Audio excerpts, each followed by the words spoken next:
It's the equivalent, we should point out to our viewers, this would be the equivalent of the congressional leaders going to Berlin and saying, stop spying on us. I mean, this was a very big deal, your meeting yesterday. I want to ask you about Israel and how sustainable is Israel's policy. They say it's self-defense.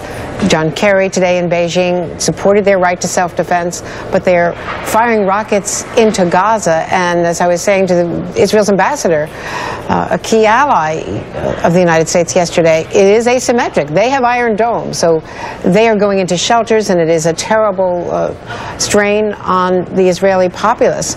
But the people in Gaza are getting hit because Hamas is reportedly hiding weapons manufacture in dense civilian areas, and they are taking terrible casualties. Well, look, the loss of civilian lives on either side is a horrible reality. But by the same token, Andrea, if hundreds of missiles were being fired by a neighboring part of the world into the United States, and our citizens were constantly under attack and living in air raid shelters, what would we expect of our government to do? We would expect them to respond. Now, the problem here is that we are not dealing with a government, we are dealing with a terrorist organization.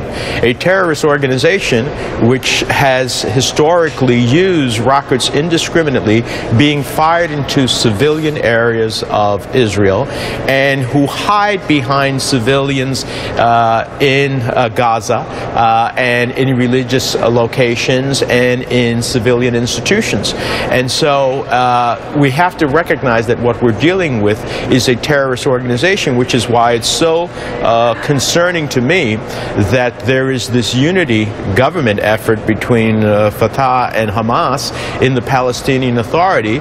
We have said all along, and now the Hamas is once again proving themselves to be the type of terrorist organization in which you cannot deal with.